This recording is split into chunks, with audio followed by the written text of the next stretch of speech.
Hi, everyone. I hope everyone is doing well tonight. I am going to be doing this live stream a little bit differently than I've done in the past. And if you are new to my channel, let me give you a little bit of information about my channel and me. The first thing is that I want to say thank you again to everybody for joining me. I really appreciate all of you being here. And feel free to ask me questions having to do with moving to Alaska, remote living in Alaska, or life in Alaska in general, anything about my property or my cabin. And remember, as always, and I shouldn't have to say this, but to keep it friendly and keep it nice. But a little bit about me.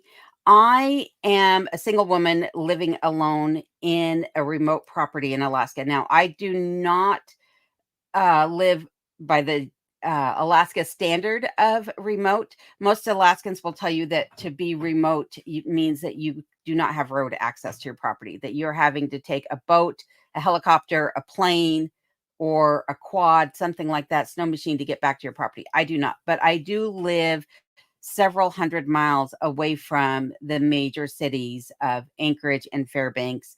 And I'm closer to the Canadian border than I am to either one of those towns. So that's a little bit about me here. There was a question that came up that said, if you don't mind me asking, at what age did you finally move? Meaning move to Alaska. And I moved up here. I won't tell you my exact age, but I will tell you that I moved up here when my children had grown and moved out of the house. So that gives you some idea of how old I might be. But I had been wanting to move up here for decades prior to that. I had been looking online at properties off and on for years before eventually buckling down and getting serious about finding property here. And that did take a while. I basically looked all over the state because I was able to work from home. And I took my sweet time in looking for property for sure. But I do have 5 acres of land here that backs up to the Wrangell St. Elias National Park. And so I have amazing views just right out my back door. I'm surrounded by wildlife. Frequent flyers here at my property would be the bears and the moose, wolves, wolverines, porcupines, you name it. They're just about all of them are coming through my property at some point. So um, I want to get into some of the questions that have come up in the comments. And if you have a question for me, if you would do me a favor and put a thumbs up emoji in front of your question, that will help me or my moderators see that question and hopefully get that question brought to the forefront so that I can see it.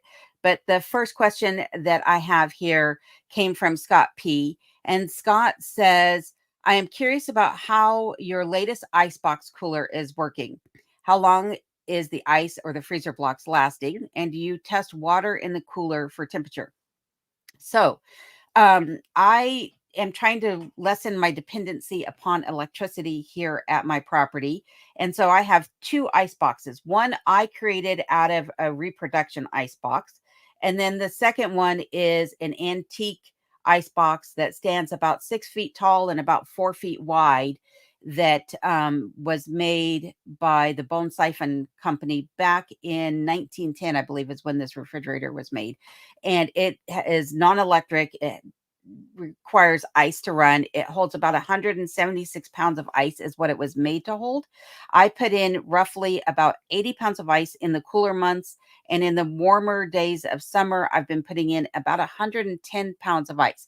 Now, in the summer, because again, I don't have air conditioning in my cabin, those blocks of ice are not lasting that long. I can go about every other day and I'm having to replace that ice. And then I put all of my cold items, the things that have to stay cold, such as milk and cream, things like that, they get put in directly with the ice in the summer months. Condiments or vegetables can stay in the other 3 units of the ice box, but they do only last about a day and a half in these warmer temperatures of summer. And here this summer has been extremely warm, warmer than it is generally. Generally, the temperatures in my neck of the woods in the summer months are averaging between 55 and 65 degrees. This summer, the hottest that I have seen it is 88 degrees. And there have been more days that have been around that temperature than there have been around the seasonal norms. So hopefully that gives you some idea, Scott, about some of my questions. And thank you for being here. And I'm going to scroll down through and just see if I have some other questions here from people.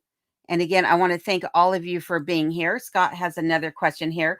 He says, I was wondering if you know when it's okay to use studded tires in Alaska. The best he can find is September 15th through September 30th. And I believe that that is correct. September 15th through May 1st, I believe, are the dates where studded tires are allowed to be driven on the highways here in Alaska.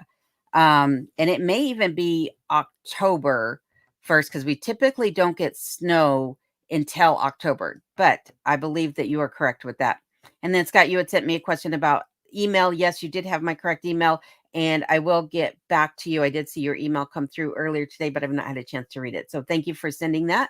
And I will respond to you just as quickly as I am able to. And Mount Mariner, Ed, to be precise, over at Mount Mariner Off Grid, responded saying September 15th is the date for studded tires. So thank you very much for that, Ed.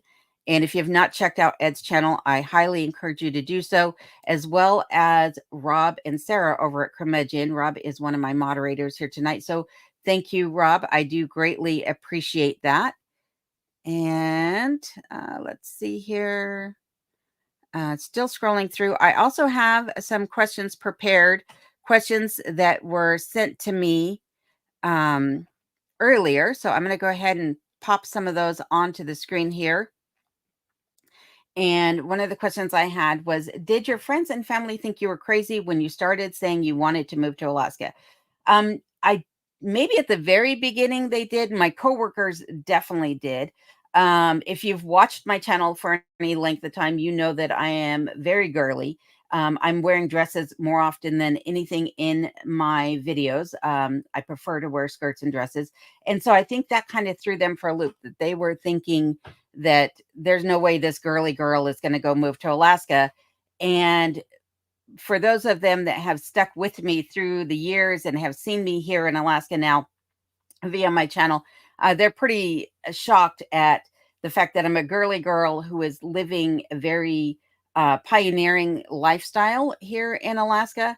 And so over the years, my friends, though, that are my close friends and my family, such as my mom and siblings, they all were not really surprised because I had talked about it for so long before getting here. And then another question came in. Do you have any family or friends who visit you during certain periods of the year, and how do you keep in touch with them? So far, two of my children have come up and visited me over the last couple of summers. So during the summer months is typically when I get visitors. I've also had a friend that has come up, a girlfriend of mine who is in Colorado. She's come up every summer for the last 3 summers and stayed with me for varying lengths of time. So summer months, like I said, is typically when people are going to come up and stay here with me. You can get to this area in the wintertime, but there's not really an airport that you can fly into commercially. And so it does make it more difficult to get here. And I stay in touch with almost everybody via text message. I am not a big talker on the phone. And I do talk to my mom probably about once a week or once every other week on the phone. And then the rest of my family, we all just keep in touch mainly via text message because they're all busy.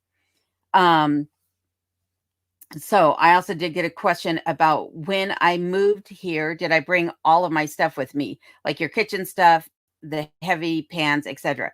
When I moved here, I only brought up what I could fit in my vehicle. I bought a Ford Expedition before moving up here because prior to that, I had a little Jeep that I was driving. But I bought a Ford Expedition. I filled it up with, yes, kitchen items, the things that I would need to survive for 1 year, I brought up with me. I didn't bring up any furniture. I just brought up basically my kitchen and some bedding and Kenai, my loyal canine companion. And that was it. The rest of my stuff came up about a year and a half later with my son when he brought up a U-Haul full of the rest of my possessions, all of my furniture and things like that. So and then I came up on the ferry. At that point, the Alaska State or Alaska Marine Highway System was actually crossing the Alaskan Gulf. And so I was able to come up that way. I did not want to go through Canada because of my dog. I didn't want to take any chances of him getting quarantined. And also because I was traveling with firearms and ammunition, which I didn't want to have to go through border security checks with that. And I knew that I could transport those up on the ferry system itself. So I'm going to go back into comments here and just see what new comments I have here. And Paula and Jason are here. Also, another lovely channel that I recommend that you guys check out, who are reminding everyone to give a thumbs up. So thank you very much for that. I really appreciate that, Paula and Jason. And Mary Ellen says, are the land taxes really high in Alaska? Unfortunately, I'm not really the right person to answer that question. Maybe one of the other channels in here can answer that for you, because where I live in this part of Alaska, I am in what's called a census area. I'm not in a borough. We don't have counties in Alaska. We have boroughs. And in the census area where I live, there are no taxes. There is no government over this census area. So there's not a mayor in the area. There's not a city council or things like that. And so we don't actually have taxes here on the land in this area of Alaska. There is no state sales tax in Alaska also, and no state income tax. Some jurisdictions in Alaska do have sales tax, but this is not one of them. So let's see here. Still scrolling through. And Paula is asking, approximately how much is a cord of wood in your area? Well, a cord of wood can vary anywhere from about $350 all the way up to about $385, which is what I was paying when I was bringing my wood in from the Matsu Valley. And that is for both birch and also for spruce wood. Sorry. And I will tell you that if you're planning on moving to Alaska, there really are only those two types of wood to burn here. The birch wood is my preferred choice of wood, because it does burn hotter than the spruce does. I find that the spruce burns about 3/4 as hot as the birch does. And so it's good to use in those shoulder months of fall and spring. But in the dead of winter, when it's really cold, I find burning birch to be the preferred way to go. Let's see here. I'm still scrolling through looking for those questions.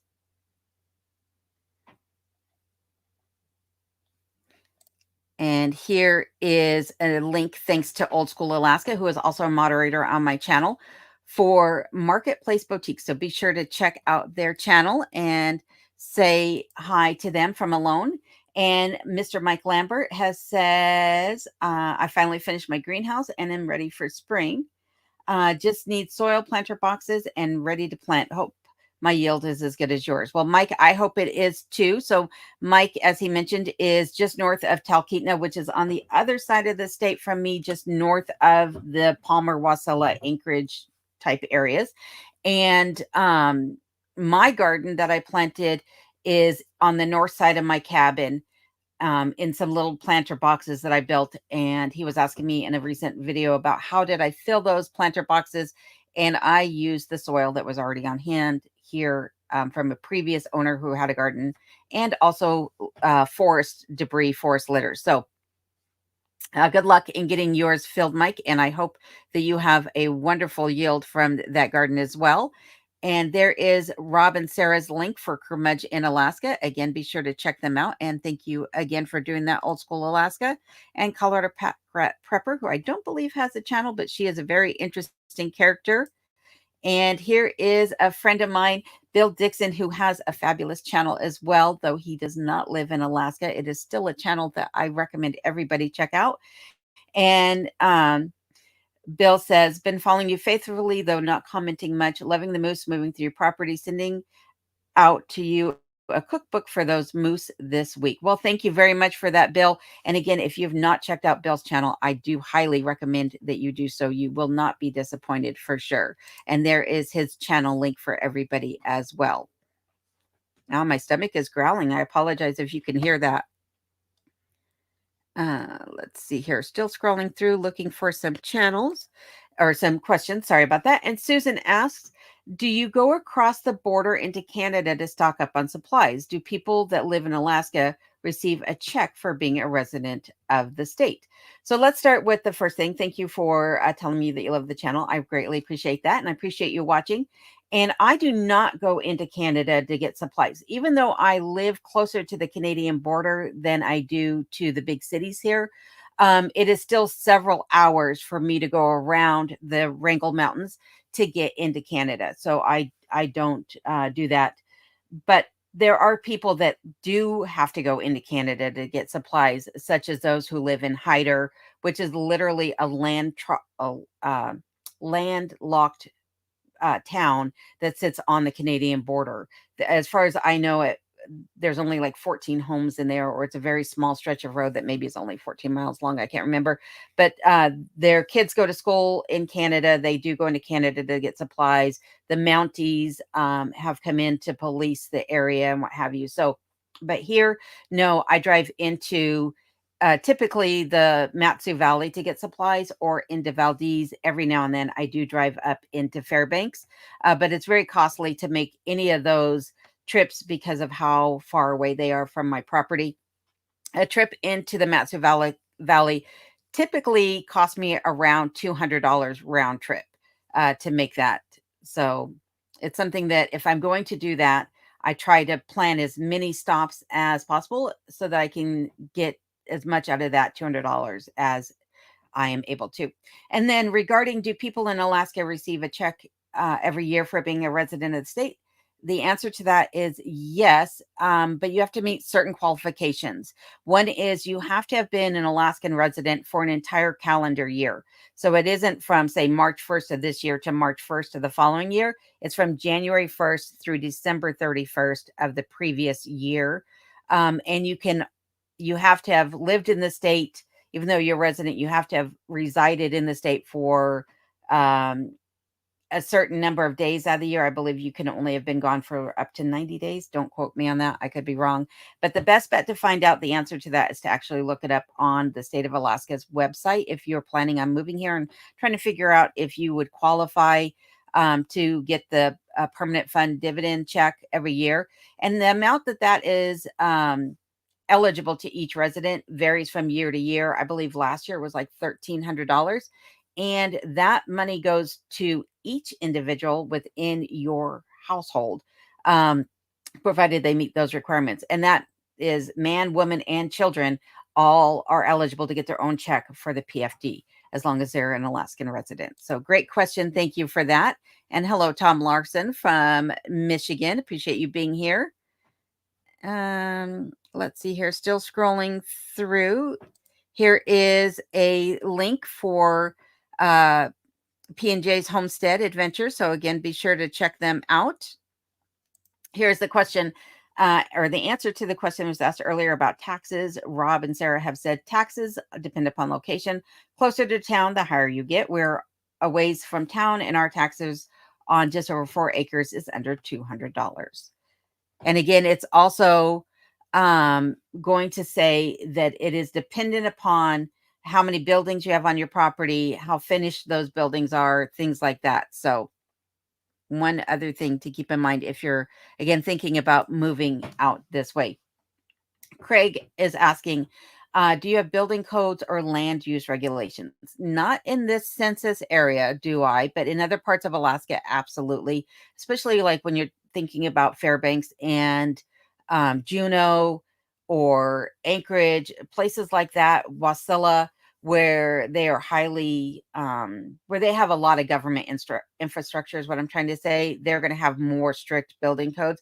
Where I live, anything goes. So if you wanted to build yourself a shanty to live in out of plywood, put a tarp up for a roof, you could do that. And there isn't anybody who's going to come out here and tell you that you can't do that. But again, that's one thing to keep in mind if you're looking at buying property out here, is that buyer beware, because you're also not going to get a home inspector to come out and inspect that home. And because there are no building codes and anything goes, you have no idea what you might be stepping into. For example, when I purchased my home, it had a plywood roof. Excuse me, it had a roof that was made of plywood and log rafters. And then on top of that was closed cell foam. There were no shingles, there was no tar paper, there was nothing but the foam and the plywood and these skinny little log rafters that were maybe, I can't turn my hand, about like yay big, So not too big. But um, had I had needing traditional bank financing to purchase my property, there's no way that a bank would have financed this. And that is one thing that you have to keep in mind when looking at these remote properties is if you're trying to qualify for, say, an FHA loan, if you don't have floors and if there's anything wrong with your siding or your roof or anything structural with your property, you're not going to get that financing. So better to assume that you're going to do either owner financing or that you're going to pay cash for your property. Let's see here. There is a channel link for Mary Ellen Sunflower Girl, so be sure to check out her channel if you would. And again, tell her that Alone sent you. Let's see here. Still looking for questions. All right, so I have some more questions here. Let's see here. Question was, when you moved to Alaska, did you bring all your stuff with you? We already answered that question. It seems like a hard life. Do you enjoy it?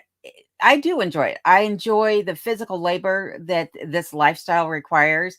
Again, if you have watched my channel before, you know that I took out all the indoor plumbing out of my property.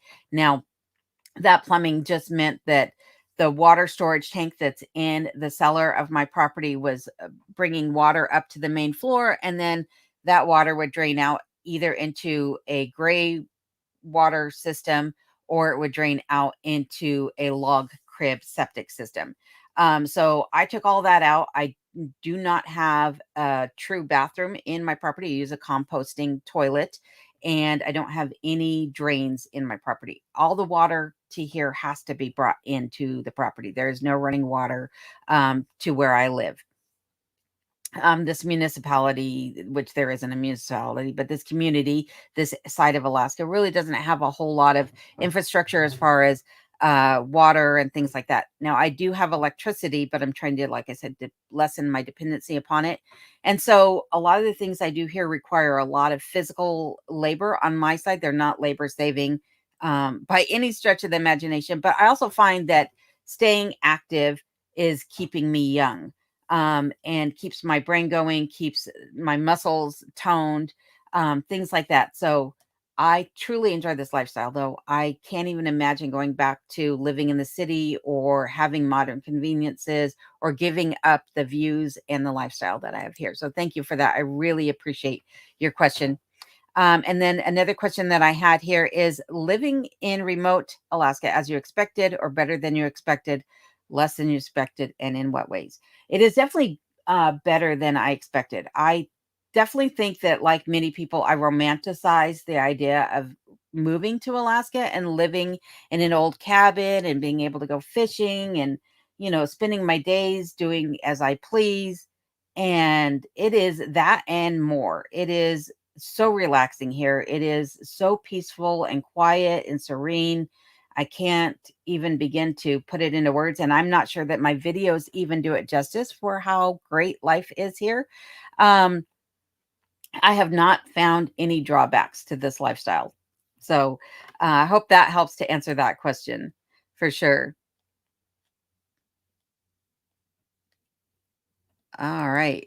Look, Dewey's here. Dewey is a friend of mine who is also a moderator on the channel, and Dewey has been extremely busy with her lifestyle back in Colorado as well.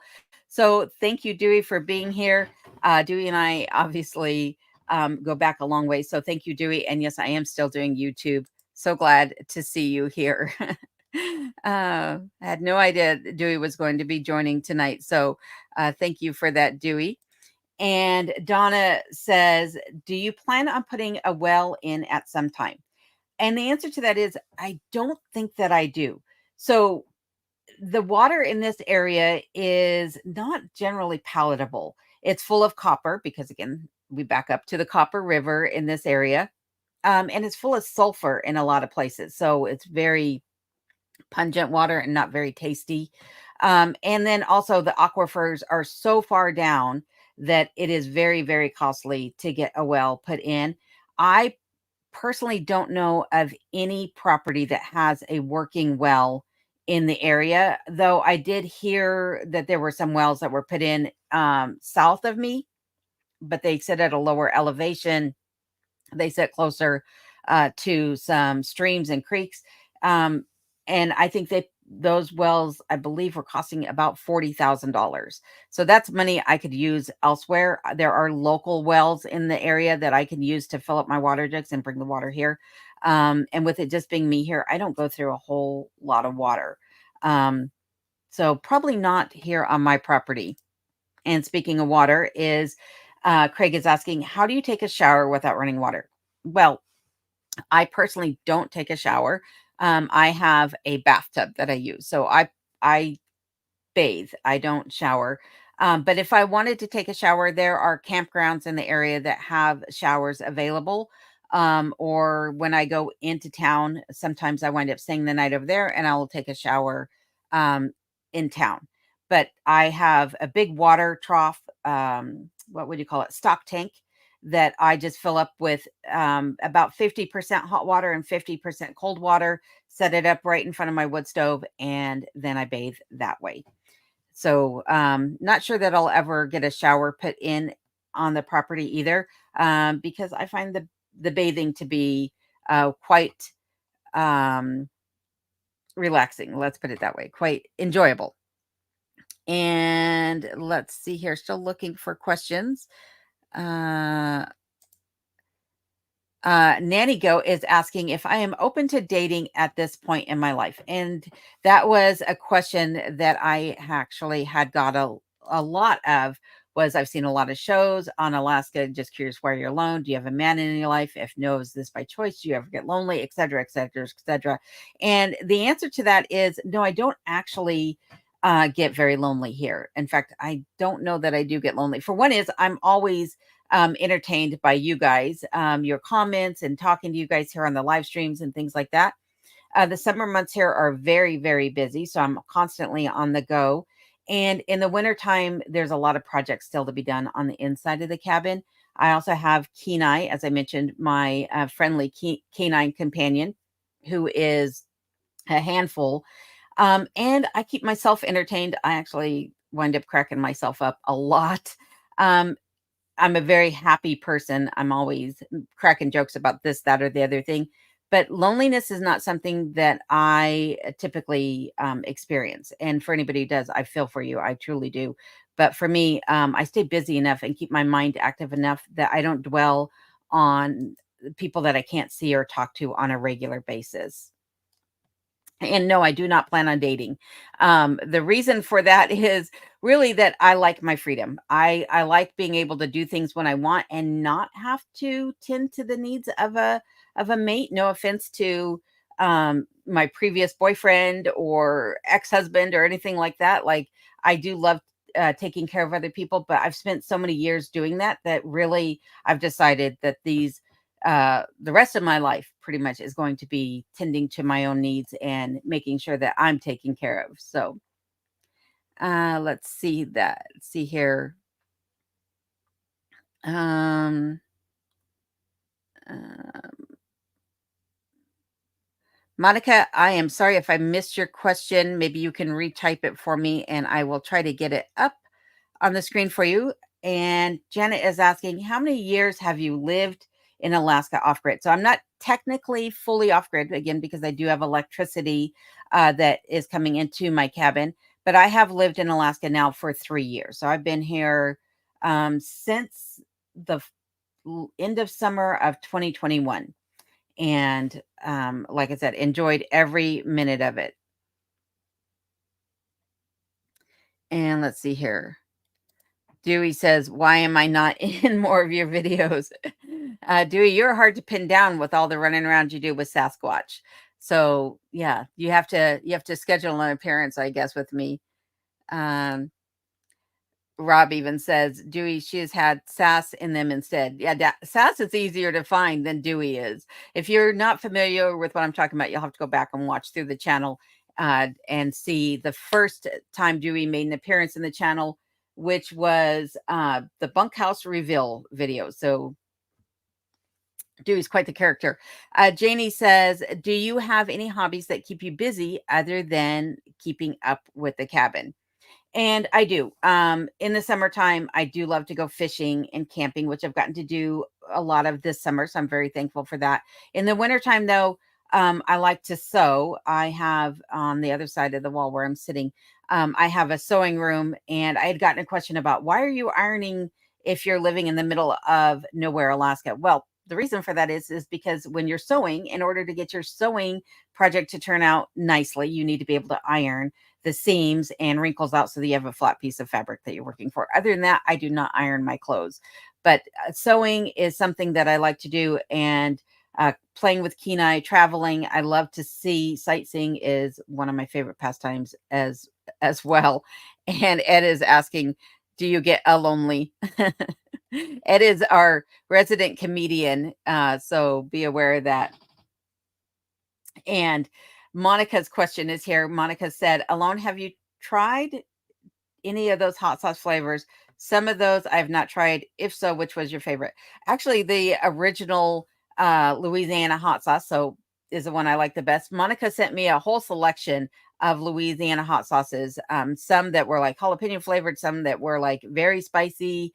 But the original one was absolute my favorite, and I've not tried all of them either yet, Monica. But thank you very much for sending them to me. I greatly appreciated it.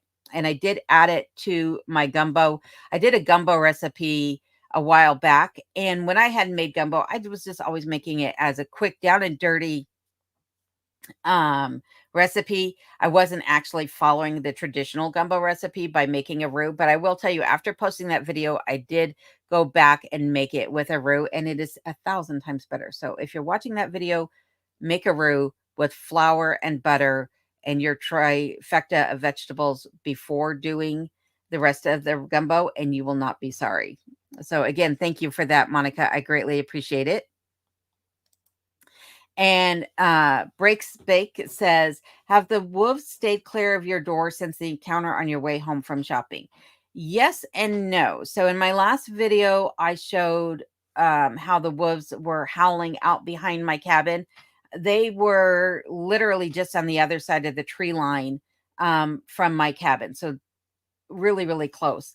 And then the other day, a friend of mine who lives a few miles away from me had been traveling up the road, and he said that he saw a wolf cross right in front of my property into the woods facing my property. So they are definitely here, but not as close as they were back when I first arrived at my cabin. And in that encounter, it was late at night when I had returned home from doing some grocery shopping right after first moving here. And it was like my first grocery run. I'd gotten home probably about 11 o'clock at night, and it was already dark out. And I'd been moving groceries into the cabin. I'm sure I sounded like a wounded animal trying to climb up in the back of my expedition to pull those items out.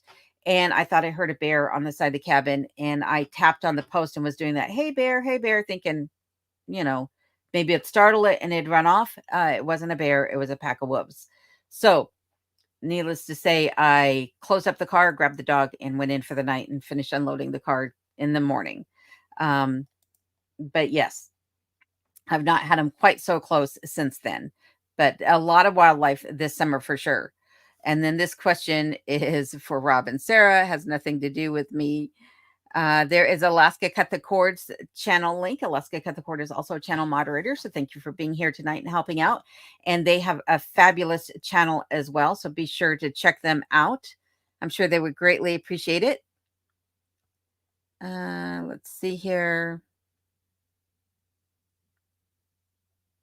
Still going through the questions here. Patsy's asking if there are any earthquakes. Alaska is known for its earthquakes. I believe, I don't even know how many earthquakes we get every day. 100 to to 500 earthquakes, maybe on a daily average. It's a lot of earthquakes here. Fortunately enough for me, where I live, I've not experienced an earthquake other than one really tiny one that lasted for a moment or two and literally just knocked my two computer screens together, and then it was done with. But there have not been any major earthquakes in the area where I live. Other parts of Alaska, though, do get severe earthquakes as far as magnitude goes, but a lot of times they don't do that much damage because the tectonic plates here are running parallel to each other and horizontal to the ground, not like in other parts of the world where those tectonic plates are sliding up and down.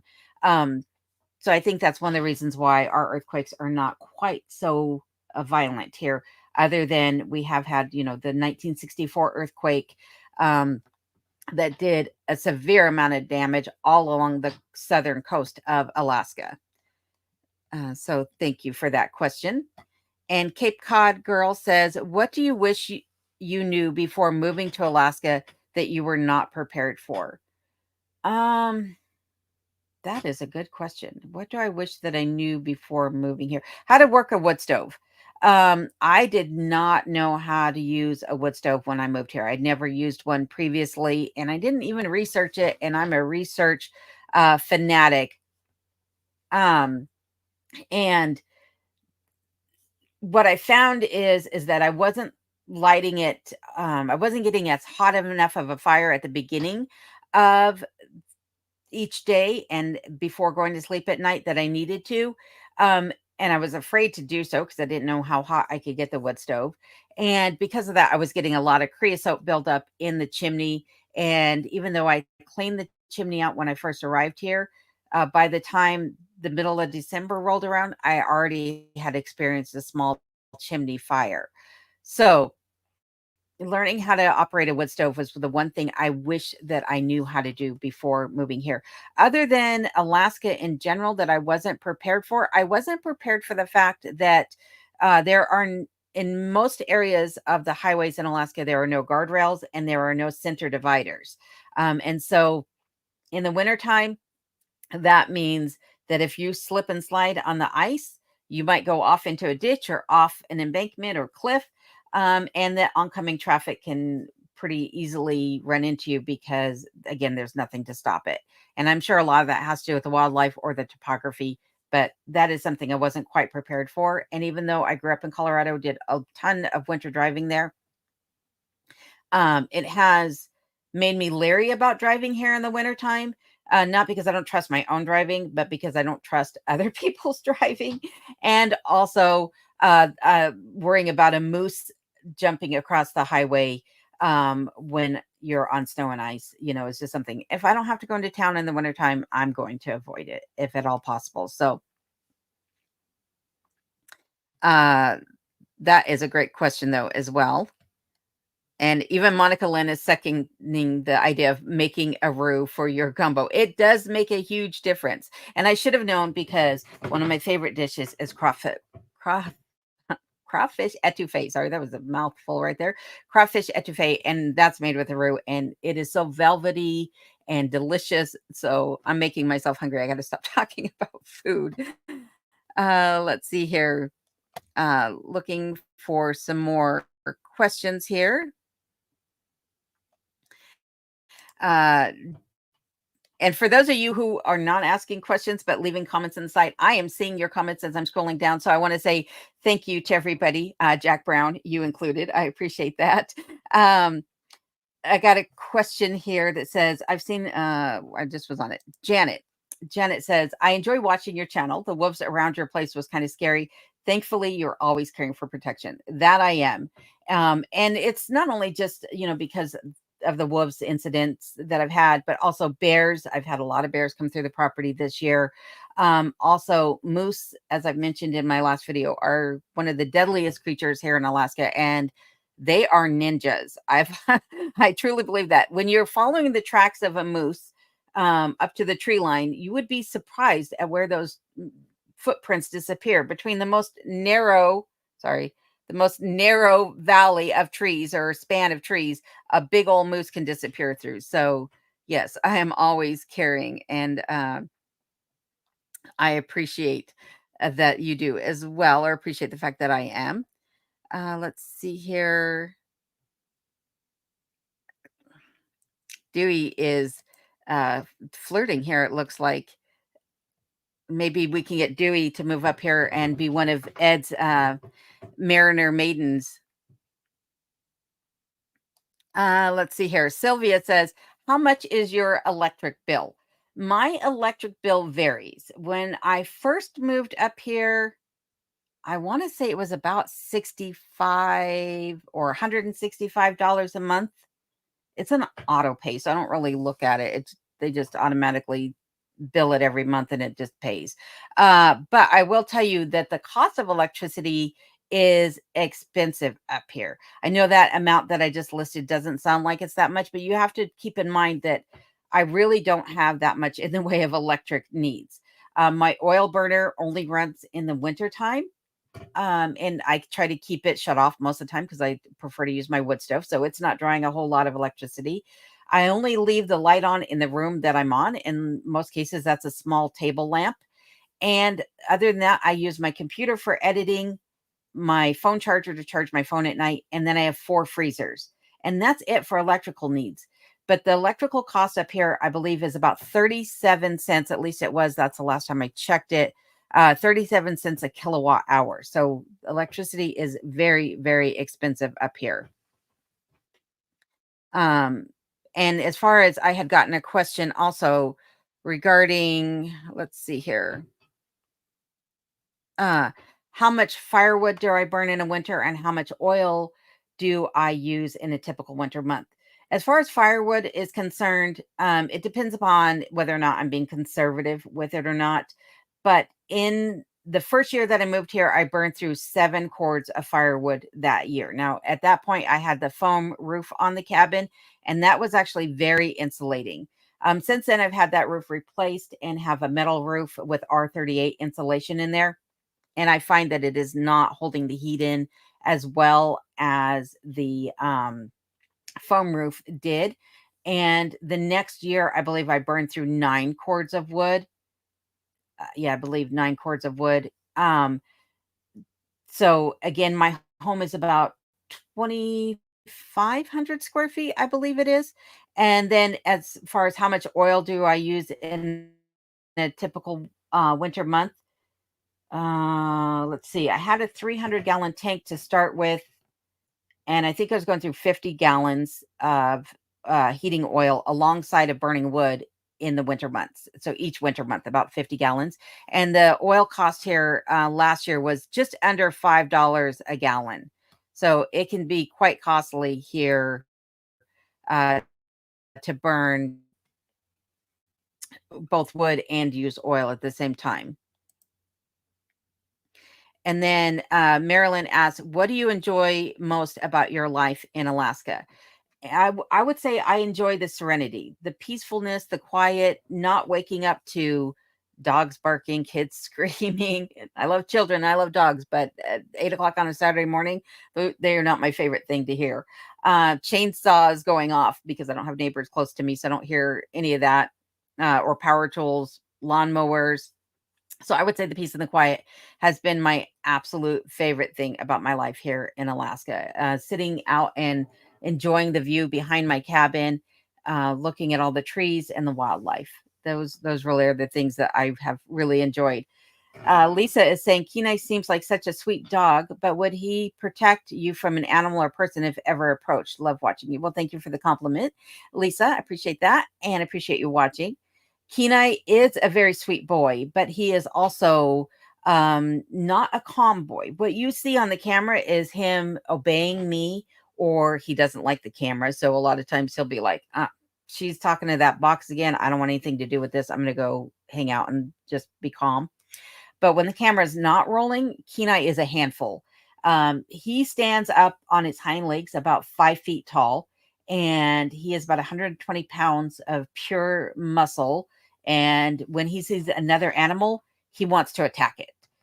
Whether that's another dog or that is a moose, he doesn't care. He is wanting to go on the kill.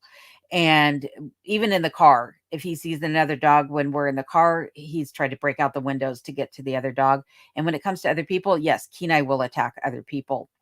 And it's not just being here that has caused him to do that. Even when we lived in Colorado, I had shared fence with a neighbor, and they had somebody working in their backyard whose elbow just came over the fence line, a 6-foot privacy fence, and Kenai jumped up and tried to attack the individual just for putting their elbow over the fence. So yeah, Kenai is a great protector. And the one thing is that he doesn't necessarily bark when he hears something. He will perk up his ears and kind of like sit there and look off to the side, like, what am I hearing? Uh, but he won't bark. So a lot of people, if they were to approach the cabin, might not even know there's a dog in here until it's too late. So great question, though. Let's see here. I just thought I saw another question. Give me one moment here.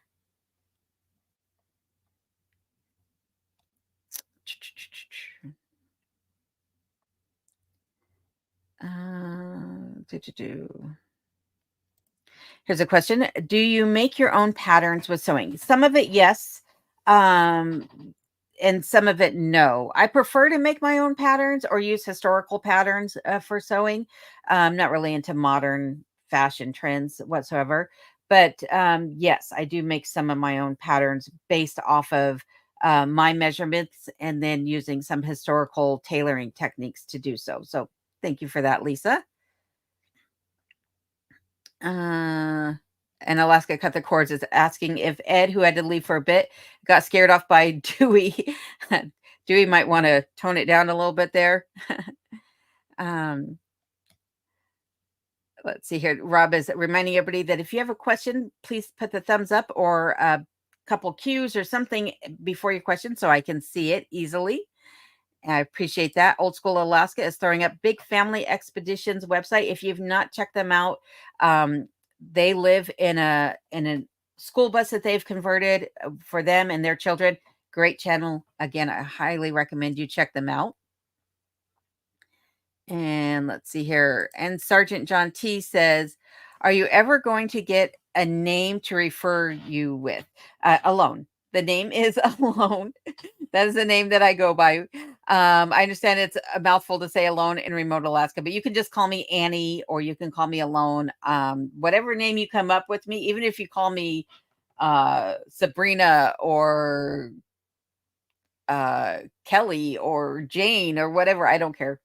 You can come up with whatever name you like, but Alone is the name that I prefer to go by. And people have asked, why do I not divulge my real name on screen? And that's just for personal reasons, and I would like to keep some of my life private because not everything needs to be shown on YouTube. So thank you for that question, John. And Happy, how are you doing tonight? I'm so good to see you in the chat. Happy says, hey friends, wow, it's been a while. I've been working with driving. Now I can listen. How are you all? Well, Happy, I am doing good, and I'm glad that you are here with us tonight. And Cranky Aunt Linda says, are you still looking for a job or are you doing well with YouTube? I am not looking for a job. I did take on some work this summer, helping out some friends of mine prepare their cabins and maintain their cabins for tourist season, doing Airbnbs and things like that. But that'll be winding down here in the next couple of weeks. And other than that, I am just doing it all with YouTube. So thankfully, YouTube is paying my bills here. But again, my bills are really, really low, or I try to keep them low so that I can live off of just doing YouTube and don't have to go out and get another job. So trying anyhow. Dewey, you're a troublemaker. Dewey's asking if this is her sweater, saying that Sass gave it to her for her anniversary. No, Dewey, I've not raided your closet, but now that I know Dewey has good taste, or Sass has good taste, I might just do that. Let's see here. Cape Cod Girl says, I can't understand moving to Alaska and living in a city. What's the point? Well, and there are a lot of people that do it because they get transferred up here for their job or what have you. My mom almost got transferred up to Anchorage when I was in my preteen years because her company was uh, moving everybody out of where we lived. But yeah, if you have the choice of moving to Alaska and you don't have to be close to doctors or you don't have to be, close to hospitals and things like that, then yeah, my suggestion is move away from the city and live in the country as much as you can. It is well worth it for sure. And Mary Ellen is asking, when do you plan on finishing your bathroom? Can't wait to see it. That is coming up very, very soon. I've actually had the contractor out here doing work on it. So it is in progress. Some of it is filmed already, some of it is yet to be filmed, but I will be sharing it with you very soon. I am just working on making arrangements to get all of the final pieces here so that I can get it 100% done and finally have one room in the cabin that is completed. As I mentioned, this is an old cabin. It was built in 1970, and with the cabin being built in 1970, it was very, very rustic. There's a lot of things in here that need to be fixed or amended, and a lot of rooms that are getting complete makeovers. So the bathroom will be the first room to actually be 100% complete. The kitchen hopefully will be the next one. But for right now, just know that that is coming up very soon. And Scott says, thumbs up for answering my questions. Just wondering if you can offer any tips on camera, photos, and video use at winter temperatures. Um, Really, it depends upon the temperatures. Because in this area of Alaska where I live, the temperatures during the coldest part of winter get down into like -40 to -60 degrees for a couple weeks at a time. But even at -20 or 0 degrees, cameras don't really like to operate. So yeah, I don't know of any that really will. I use a GoPro and I use my iPhone, and both of those will die in the winter temperatures within a very short period of time. It'll just zap the batteries, where typically the GoPro will last for about an hour before it overheats and shuts down. The GoPro itself will shut down within like 10 minutes in those temperatures. So unfortunately, I don't have a good suggestion, but maybe one of the other channels on here can answer that for you, Scott. Yeah, when you're planning on coming out here, one other thing that I've seen some people do is actually make a little sleeve to shut their or to store their cameras in when they're using them, something that can still allow them to use the buttons and apertures on it and what have you. But other than that, I really don't have a good suggestion. Darlene says, do you ever miss people? Not a whole lot. Like, I don't miss being around crowds or traffic on the highway.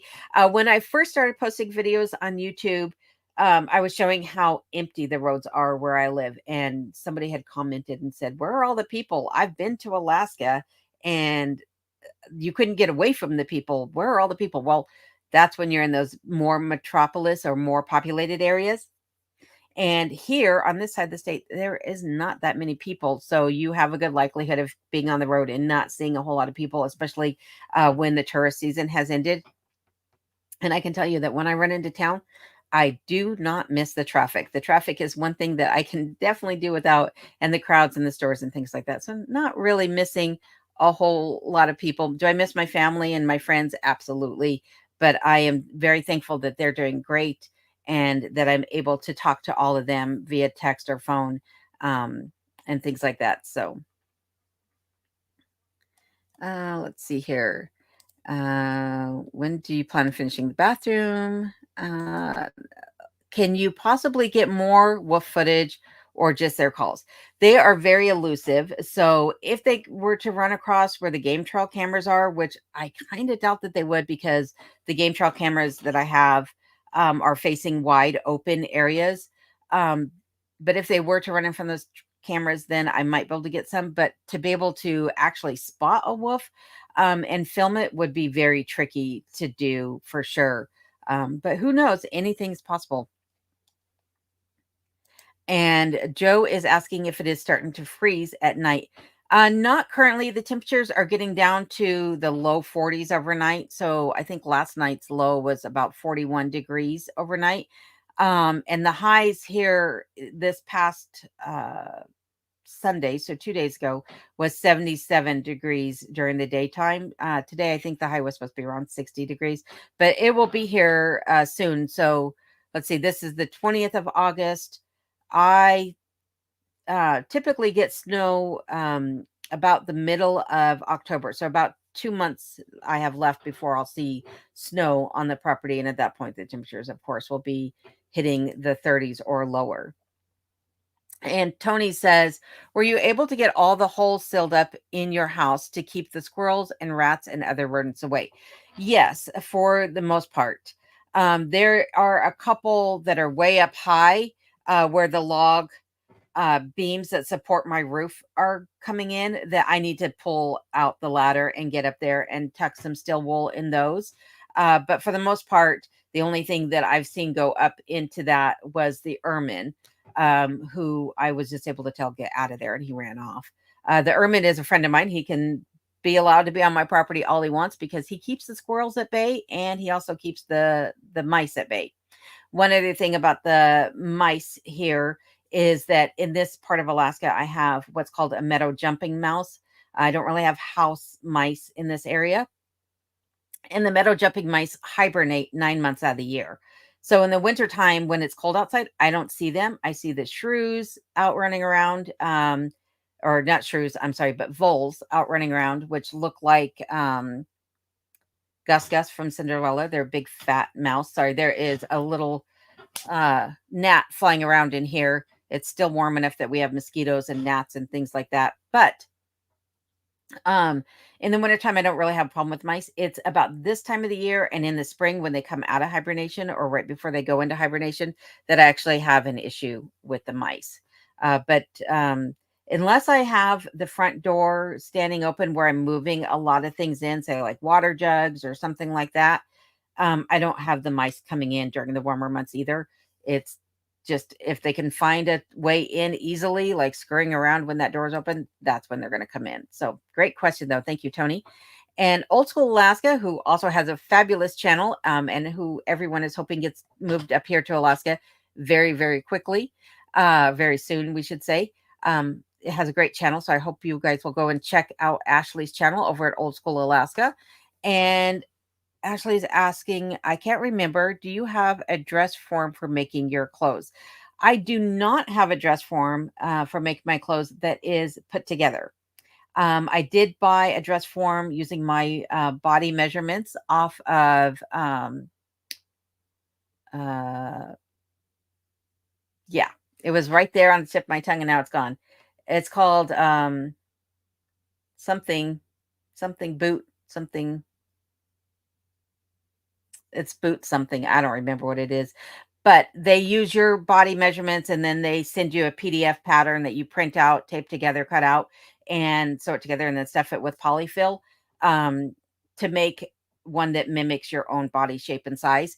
I just need to get busy and sew that thing together so I can actually get busy and make some new clothes. But mostly what I do is I just drape on myself and pin and tuck and then sew up that way is what I've done in the past. So Nancy says, sorry, Alone forgot my questions up when asking a question. Nance says, do you have a sled dog go through your area? And have you gone on one yet? Love your videos. Well, thank you for that, Nance. There might be sled dogs in this area, but I'm not familiar with any. The sled dogs that you're going to find for the most part, as far as like where people are taking them on trails and what have you, is going to be on the other side of the state or further up north, closer to Fairbanks and what have you. That's where most of the trails are that people use for that type of activity. But in this area, while there might be some dog sled teams, I've not actually seen any myself. So, and I don't have any public trails that go around or through my property. So, and Charlotte is asking, what has been your most expensive items that you did not expect? Well, the most expensive item was getting my roof replaced. Though I did know the roof needed to be replaced, I did not expect it to cost as much as it did. It cost almost about half as much as the entire property did to get the roof replaced. but that was the roof and some other work that I was having done on the property as well. In addition to that, one thing that was not that expensive that I think a lot of people thought might be expensive, was when I had the electric line replaced from the main cabin to the bunkhouse, which is a small cabin that it sits on my property. Um, that was not that expensive to have done. Having them put in a bigger breaker in that cabin, run that line, which meant trenching and burying the cable, and then putting in a new breaker box in my cabin. Um, that work was reasonable, and not as expensive as one might have thought. But other big expense that I was kind of shocked by, nothing that comes to mind, for sure. Let's see here. Another question is, are you still, this comes from Ivana, are you still doing laundry by hand? It looks time consuming compared to the off grid wash machines that I've seen others use. Glad to see you back online. You inspire many. Well, thank you for that, Ivana. And yes, I am still doing my laundry by hand. I personally like to do my laundry by hand. I find that my clothes come out much cleaner. My whites are white and actually bright. And I can, get to those stains very readily. I have a laundry detergent recipe that is, if you look up laundry detergent on my channel, you'll find the recipe video there. But I swear by that laundry detergent recipe. I've had other people tell me that they're using it and they've had such great results with it as well. But when I have found when I've had to take items to the laundromat to do laundry, they do not come out as clean, even though I'm using that same detergent to do laundry and adding in some commercial detergent, because my laundry recipe does not contain any soap in it. I use a bar soap to treat stains. Other than that, it's just that soap residue from treating stains that winds up in the water with the rest of the components that I use for my laundry recipe, and that gets my clothes clean. But when I go to do it in a commercial machine, I do need to add a little bit of laundry soap or laundry detergent to that, because as I said, mine does not have soap in it, but they still do not come out as clean in a commercial machine. So I do prefer to do my clothes by hand, and I hang all of my stuff in the cabin in a line that I have strung up in my pantry, and it works out fabulous. So it is time consuming though, but I do love it. Happy Chappy says, "Are you ready for winter?" Probably not. I've been so busy with getting projects done around here and all the things I've done with my friends this summer that I really haven't put my mind to what do I need to do to get prepared for winter. As far as food goes, I believe that I'm prepared for winter. There are probably some staples that I still need to pick up. As far as firewood goes, I think I still have about 9 cords of wood on the property, and we'll probably be ordering more for this winter because it's always good to have extra wood stored up, and so that you're always rotating through and using the oldest up first and letting other wood season as you have it. But I am, for the most part, probably prepared. I think I'm more relaxed about going into this winter than I have been in years past. So, and Hobby Garden in the Woods is asking if I ever get lonely. I did answer this earlier, but for those of you who are just tuning in, the answer to that again is no, not really. I do get to talk to my friends and family often and see some of them during the summer months when they come up to visit. And other than that, I keep myself pretty well entertained. Susie Q is asking, is it illegal to shoot the big animals to eat when they're walking through your yard? It can be illegal if you haven't done a couple of things. One is if you do not have a license to harvest that animal, so you have to get your tags for moose or bear, caribou, whatever it is.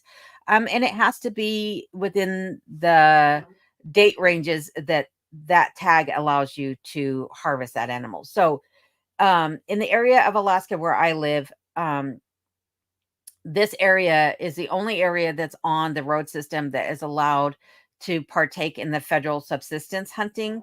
And I can go by federal guidelines if I have a federal tag. So the difference is like on the state tag for caribou, that caribou season might end on August 31st. But for the federal tags, it starts on like October 1st and goes through March 15th. So, you just have to make sure you're following the regulations. But yes, I can actually shoot an animal walking through my property, provided I am following the law. But not all animals are worth shooting also. So that's one thing you got to keep in mind. Uh, there is Hobby Garden in the Woods channel link. So thank you for putting that up, Ashley. I greatly appreciate that. And Paula is saying, someone in your area could answer this much better than I could figure out.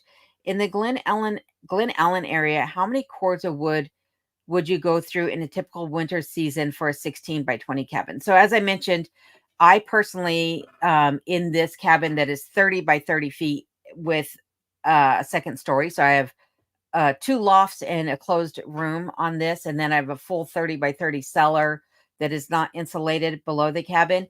I went through between 7 and 9 cords over the last couple of winters, plus supplementing that with oil from a Toyo stove. So hopefully that helps. I would think that in that size cabin, provided it's well insulated, you could probably get by with less wood. I know somebody though that has a cabin that size, just south of me, and they said that they go through 13 to 18 cords a winter. So it also depends upon how hot you like to keep your cabin. I personally keep my cabin at around 50 degrees. I don't typically have it much warmer than that.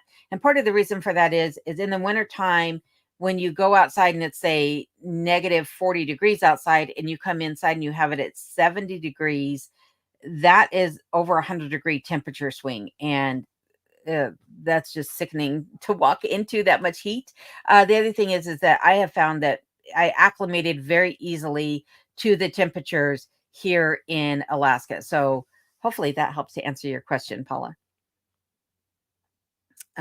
Sylvia says, do you ever think about getting solar panels? I have thought about getting solar, but I'm not sure that I need it. I think I would probably be better off with a whole home generator than I would actually with solar panels. For one is that the days here, and I know there are people who will disagree with what I'm about to say, but the days here in Alaska in the wintertime are very overcast, very cloudy. You rarely see the sun. When you do see the sun, it does not make its way over the tree line. It only comes up about halfway through the tree line, never really showing itself. And even though you're going to get a lot of reflection off the clouds and off the snow, I know other people in Alaska that have solar and they find it difficult to power the things that they need to. For the full day, they have to be very conservative with what they're using.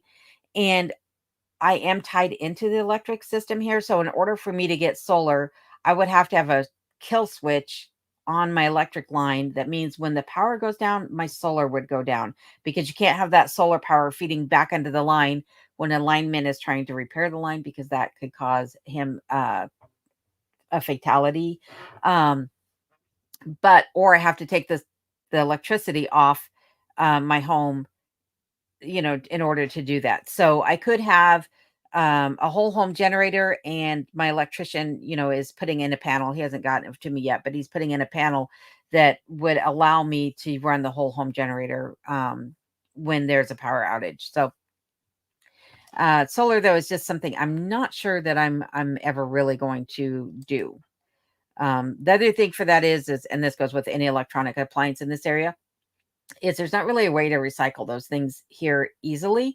And that's one of the reasons why I just kind of want to reduce my dependency on them, because if they fail, I don't want to have them stacking up on my property. And Carolyn says, do you use the same contractor for the bathroom as the one who did the roof? Yes. He is the same contractor that did both of those things. And the reason that I used the same guy was because he's the one that installed the roof, and it was not insulated when he did the roof in the room that will be the bathroom. And I wanted to make sure that whoever did it was aware of the nuances of that room. And so luckily he was able to come out and take care of that for me. And let's see here. And I want to say thank you to Scott's Life, who has gifted 5 people with some memberships here on the channel. So thank you, Scott, for doing that. If you're one of those lucky few that have received memberships from Scott, just be aware that my perks for being a member here are that I do an early release video to all of my members, usually 1 to 2 days in advance of when it gets released to the public. And my intent is always to give first priority to my members on responding to comments, though this summer has been hit and miss on when I get to respond because I've been away from the cabin a lot. But during the winter months, I have an easier time getting to all the comments from my members, at least, and we'll try to give everyone else a heart. So thank you again, Scott, for doing that. And thank you to everybody who is a channel member and to each of you who are watching this live stream. And if you've just joined the live stream, I'll be going for about another hour here with questions. And also, I wanted to let you know that if you missed anything up to this point, this will be available on YouTube after the live stream is ended as a video that you can go back in and watch as a standalone. So thank you again, though, to everybody for being here. And thank you to everybody for all of your questions and comments. And have a good night, Monica Lynn. I do appreciate you joining me today and all of your comments. Jerry says, do you ever vacation in the lower 48? I have not left the state since I have arrived in Alaska. And I really don't plan on leaving the state unless there's an absolute emergency that would cause me to do so. But no, when I lived in the lower 48, I was always going to the mountains to go fishing and to camp.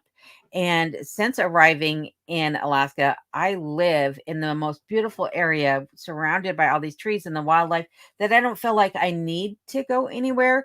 Though I have done some camping with my friends this summer. Really, I'm where I want to be. So I have no need to really go vacation a whole lot. That's for sure. Thank you for being here, Diana Sargent. And Renee Brown says, is there any land available for owner financing? There is always land available for owner financing that I have seen. What my recommendation is to check out Zillow.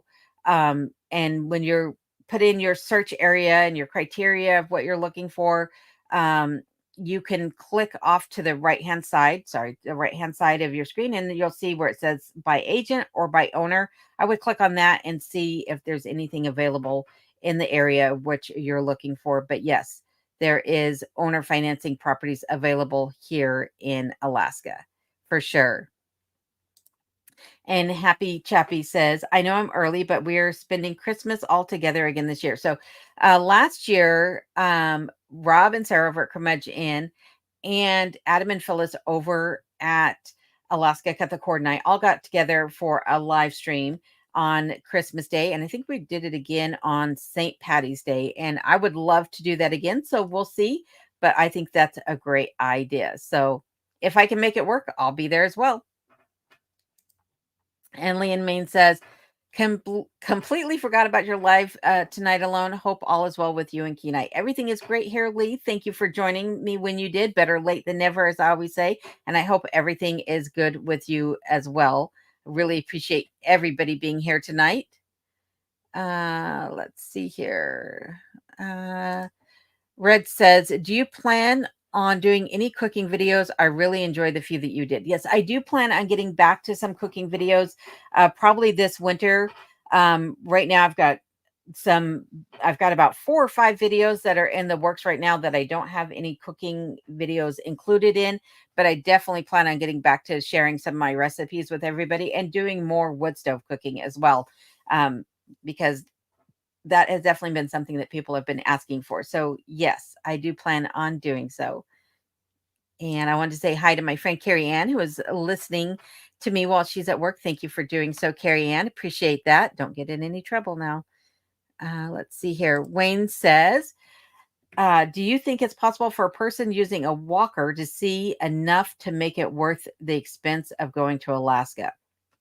Well, there are several places where you can get around with a walker, or if you're in a wheelchair or things like that. Juneau's a great place to travel to, where you can easily make your way around downtown Juneau. There's a lot of sea life to be seen there. There's a tram that you can go up on, things like that. And then outside of that, I would say that, there are other places that you can get to, but a lot of it, I would say you could do from a car even. There's a lot of car touring, car scenery that you could do, such as if you went to Denali National Park. You can only make it 15 miles into the park in your own personal vehicle. After that, if you wanted to see more of the park, you would take the tour buses. And in which case, then yes, I would say there's definitely a lot that you can see and experience in Alaska without the need of, you know, two able legs to be able to carry you through or what have you. So I hope that helps to answer your question, Wayne. And this little gnat is driving me crazy. I just cannot capture him. Luckily, he hasn't bit me yet, though, because the gnats here in Alaska, they bite, and their bite is way worse than the mosquitoes, let me tell you. Lee says, Alone, did you and your friend get any antique shopping in? I'm trying to remember. Did we hit any antique stores? We may have hit an antique store the last day that she was in town, but I don't believe that we did a whole lot. We tried to hit some when we went north to Fairbanks and to some other areas, but those stores had closed. What I'm finding is that a lot of the antique stores in Alaska are shutting down. And that's unfortunate because I do love to go antique shopping. So hopefully I'll be able to take you on some antique shopping coming up here soon again. But that's a great question. I have lots of things that she and I did while she was here that I would love to show everybody still. So make sure that you're tuning in to those videos and you have bell notifications turned on so you can be alerted to when those videos come out. John says, my biggest concern about moving far out into the country is the need for emergency medical. Can you speak to this point a little? Yeah, it is a big concern for a lot of people about moving, away from the bigger towns and moving far out, especially when you're remote. Say if you're remote like Ed at Mountain Mariner Off Grid Alaska is, or Rob and Sarah are at their place. They're located outside of Talkeetna as well in Chase, Alaska, I believe. Or if you're even where I'm at. In the area where I live, there are no hospitals close by. There is a couple day clinics that are, a ways away, but they close, 4:30, 5 o'clock at night. They're closing. And then for a while there was fear that we were going to be losing our ambulance service in this area. An ambulance service in an area that covers about 2,900 square miles is how big the um, Copper River Basin is. That's where I live. And there's about just as many people in that area. So there's about 2,600 people in 2,900 square miles, and we were about to lose our ambulance service. So that was kind of scary. But what typically happens in these areas is that you wind up signing up for Guardian or LifeMed, which is an air ambulance service. They can come in with a helicopter or a plane, fixed wing plane, and an ambulance service would transport you from your home or incident site up to one of the airports, and then they would transport you from the airport back into Anchorage typically.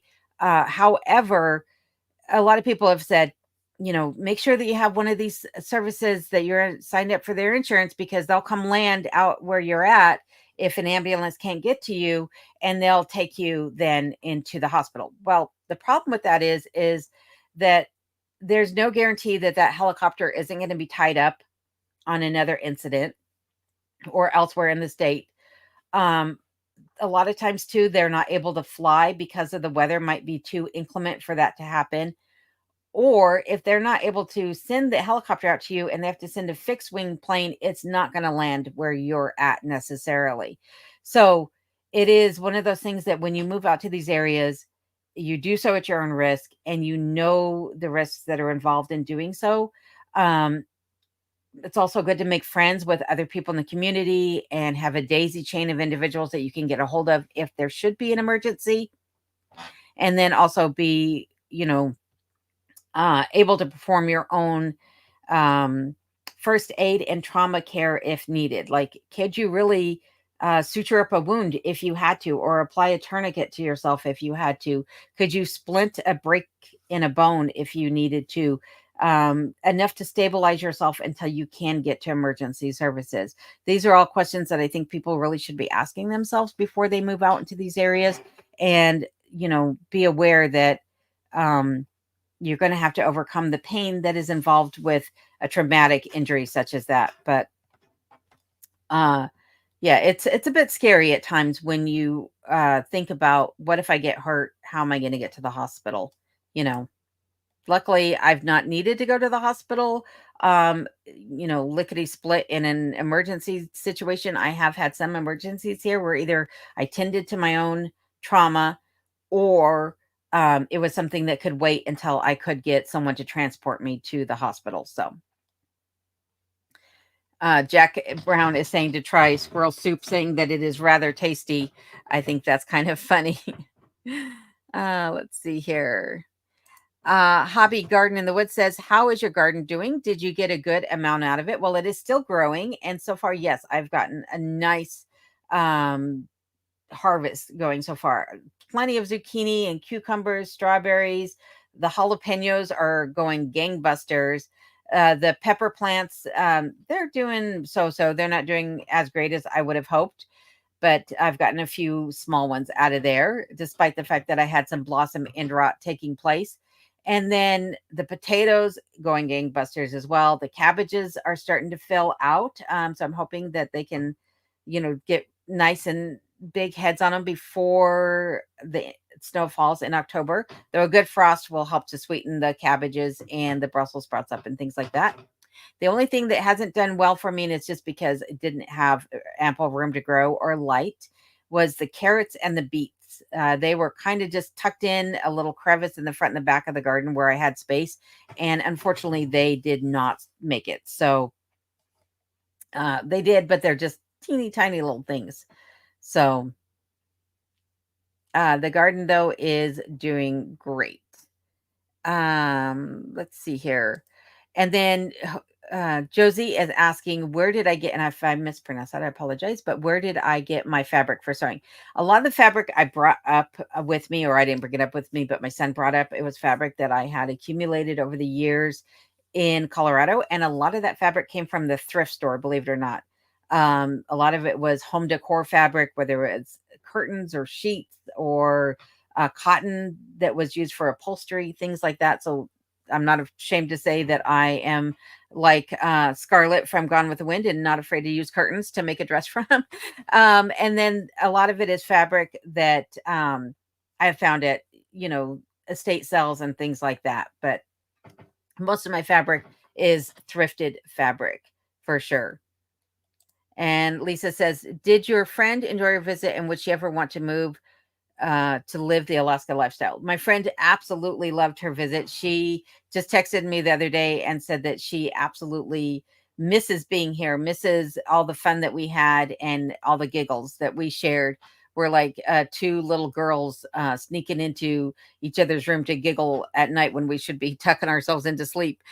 We absolutely had the best time while she was here. She is a very great friend of mine.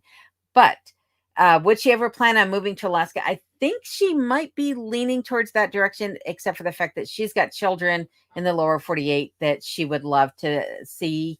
Right now, she's able to see her children quite frequently. And I think if she moved here, she'd be afraid that she wouldn't get to have that experience with them. So, if anything, I think what she's hoping to do is come up for the summer months and find a place to rent and stay for the entire summer and then go back in the wintertime. So, she'd be a snowbird, if anything, for sure. Let's see here, going through these questions. And I want to thank everybody for your questions tonight. I really appreciate all the questions that have come in. And I appreciate everybody who's here, whether you've been with the channel for a long time or you're new to the channel. I appreciate you guys all being here with me tonight. Another question is, do you find the size of your cabin a good size for your lifestyle? I would say yes, because I am a maximalist. In other words, I have a lot of possessions and I love my things. I am one step away from being a hoarder of antique furniture and belongings. and I'm trying to curtail that, but I'm not sure I'm doing a great job with that. Um, yes, a lot of people have said you don't need those things and you don't need that big of a cabin when I first arrived here. But you have to realize that 9 months out of the year, it's wintertime and you're spending all your time indoors, or a lot of your time, maybe not all your time. I'm not a winter sport enthusiast. I don't go snow machining. I haven't done it in years. Might eventually get one for here, but I don't have one now. I don't go skiing or things like that. So in the wintertime, I'm here. So yeah, I need things to keep me entertained. And like I said, I like my things and I like to have space. Like I don't want my computer set up necessarily in my bedroom where I'm trying to sleep, because when I go to sleep at night, I don't want to be thinking about work necessarily. And when I first started here, I was working from home. And so having a place to tuck work away at the end of the day and rest peacefully meant a lot to me. Having a place to clean my guns and to do my sewing means a lot to me as well. And also, having a place to entertain friends and family when they do come to visit also meant having a larger home. So I do find that the size of my home works well for me. So thank you for your question. Let's see here. Old School Alaska reminding everyone to give the live stream a thumbs up. Thank you. I appreciate that, Ashley. Um, and Jerry Mack asks if Sasquatch is good eating. That I wouldn't know. I don't think I want to find out either. If I ever see a Sasquatch for real, I will let you know though, for sure. But I doubt that I would harvest one. Um, the Rose Family Vlog says, have you ever thought of doing Airbnb? I bet you could make some extra money. I'm sure I could make some decent money if I did that, but I will not be doing that here on my property. For one thing is I love my privacy. I love being secluded out here. And also that my bunkhouse that I have is the extra cabin on my property. It's not really set up right now for anybody to live in. Sure, my contractor has stayed in it when he's come out, but he's willing to rough it. And I don't it would not meet the requirements of being a guest home for sure, at least at this moment. Maybe sometime in the future I will be able to do that, but I don't ever plan on having it be an Airbnb or having, camping available on my property or anything like that. So there are plenty though in the surrounding areas, lots to choose from that I think people would be more apt or willing or like better than staying here on my property for sure. Uh, let's see here. Got another question from Cheryl. Cheryl Johnson says, do you have a covered spot for your vehicle in the wintertime? I do not. I do have heaters in my vehicle. So when you come to Alaska and you're planning on living here during the winter months, you're going to want to make sure that you have an oil pan and transmission pan heater, that you have a battery warmer and trickler, a block heater, things like that on your vehicle, uh, so that your vehicle will start and run smoothly in the winter months. And I have all of those things installed on my vehicle, but I don't have a covered area for it yet. I do have plans to eventually build a large garage pole barn type shop on the property, but I don't have anything like that right yet. And that pole barn is further down the road. I have other things that need to be a priority first. So great question though. And let's see here. Charlotte is asking, what is my favorite fabric to work with? I would say my favorite fabric to work with, well, I have three actually, and that's going to be natural fibers. So cotton, linen, and wool are the three fabrics that I really, really like. And I know that there's a whole lot of variety within those three classifications, but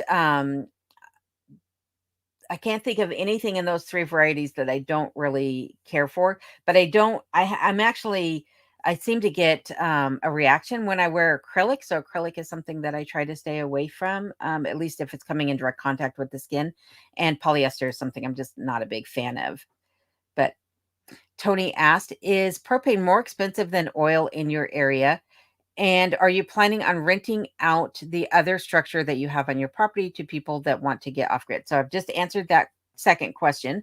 But as far as propane being more expensive than oil in the area, I honestly couldn't tell you what the cost of propane is here because I don't use it. I don't have anything that's propane based on my property. In what will be the bathroom, there is a propane heater in there that I've not had hooked up since I've arrived. I might be using that to heat the bathroom because right now there's no other heat source in that room. But I can tell you that yes, propane is quite costly on this side of the state. I'm trying to remember. Looked at getting a 25-gallon or 25-pound propane tank from a store in the area last year or so. And, it's one of those ones that you would normally like trade in at Home Depot or Walmart or wherever and get a new one. And I think that tank was $125, I want to say. Don't quote me on that. But I think it's like $6 a gallon for propane or so, though I don't remember honestly, because like I said, I haven't had to buy any yet. So, but I do know that it's more expensive here than it is in other parts of the state. And then Jane is asking, do I ever get scared? And the answer to that is not really, no. Though the other day when I showed in my last video that I was out walking around and I heard a noise and I stopped and then a flock of birds took off into the trees. It spooked me at first, but once I realized what it was, then I was like, okay, moving on. I'm pretty level-headed. I tend to analyze things more than I allow things to impact me on a fear level. I pretty much can't think of any time that I've been scared here. Even when the wolves were surrounding me, when I first moved here, I was not scared. I was just like, okay, time to go inside. I wasn't like, oh my God, there's wolves outside. It was just like, nope, nope, nope. I'm not playing with this. I'm going inside and I'll do this in the morning. So let's see here. There is Big T's channel. Big T has a channel called Rustic Log Cabin Life. So if you haven't already followed Big T, go over and check him out and follow along with all of his adventures and things that he's got going on in his little cabin over in Willow. He has a lot going on and he also loves to cook. He shares some great recipes. Let's see here. Janet says, other than sewing, what hobbies do you do? Cooking and sewing, fishing, hunting, surviving, right? Chopping wood, bringing wood in, stacking wood. That's a lot of it right there. Bringing in water. Yeah, I don't really have a whole lot of other hobbies, to be honest. So I wish I could tell you that there were more, but even like reading, I don't typically read novels. I will on occasion, but for the most part, I like to read reference guides. So I wouldn't say that that's a hobby of mine, but when I need to know something, I'll pull out a reference guide. I prefer to read a printed book than I do the internet for sure, but sometimes you have to go there as well. So, and I can't complain about the internet because here you guys all are, and here I am, and this is what I love to do. So, let's see here, more questions. Big Family Expedition says, what advice would you give to someone wanting to buy property or move to Alaska? I have a whole video about this. It's called Don't Buy Land in Alaska Until You Watch This Video. That's literally the title of it. And the biggest thing that I would say is to make sure that you walk the land, that you get out there and you put boots on the ground, that you see it firsthand, and that you don't just take what you see on the internet as the reality of what that land has to offer or what the pitfalls are of that piece of property. And don't buy land in wintertime. You cannot see what's going on the land in the wintertime. The snow can cover up a multitude of things such as swampy areas, a lot of trash, debris, old cars, snow machines, things like that could be buried underneath the snow.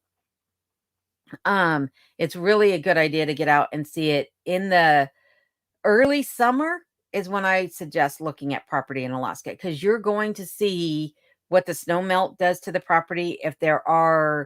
areas that are going to flood on your property, what the road to your property is going to look like, or how it is that you're going to be able to get to your property? Are you having to take a boat to your property? Is that river going to be accessible during breakup? What are you going to do, during times like that? So walking the property firsthand is what I really, really recommend that you do. And then think about your needs outside of that, right? Do you need to be close to the hospital, as we talked about earlier? Do you want the convenience of having a full grocery store just minutes away from where you're located? Or are you willing to drive, a long distance to make it into town to get groceries? Sure, there might be some small mom and pop shops that you can go to. Every little community seems to have at least one, but they're not going to have a full selection of the things that you might necessarily want to live with, or you might be able to, be satisfied with just what you can get at a mom and pop shop. Um, and then the other thing is how um do you need people around? Like, I try to convince my son to move up here, and he's young and he wants a nightlife. He wants to have the ability to hang out with people his own age. So if you're looking for, having a community of people that you can hang out with often, that might be something that you need to look for too. Is there bars or pubs or things like that around, a watering hole that you can go hang out at, so to speak? Um, these are all things that I think of, but the most important, like I said, is walking that land. That is what I think will get you further than anything. And Lee in Maine is asking, are your son and daughter planning another trip up to Alaska for a visit? I know that they would love to come up again for a visit, but they both have recently started new jobs. My daughter got a promotion at her place of employment, and then my son got a new job altogether and is actually in the midst of starting his own business. So it just is a matter of when they can find the time to come up, but they're always welcome up here, as is the rest of my family. So we'll see, but I imagine we'll see him again probably in a year or so, if not sooner. That's a great question too, Lee. Thank you. Janet says, holidays are hard for me. All family have passed. It's just me and my son now. Yeah, family holidays can be hard, but one thing is like I've never really been really big on celebrating the holidays, on putting together a big to do and having all the family together. I'm really an introvert. I know you can't tell that by my videos and doing these live streams, but when it comes to having people close to me, I'm really shy, really incredibly shy. And I'm always worried about other people's needs and things. So for me, it's easier to enjoy the family, in small doses and stuff. But yeah, I can imagine that holidays without having your family around, and that's something you have to think about too when moving to Alaska, is, are you going to be okay if you don't get to see your family that often? Luckily for me, I'm in close contact with my family, like I said, once a week or every other week. And as long as they're okay with it, I'm okay with it. So hoping that they stay that way, because I only have so much bandwidth before I go, oh my God, my brain's imploding. I need to run away. I need to go recuperate, or whatever the words might be. So I'm just being silly too, somewhat here. Um, let's see here. Looking for more questions.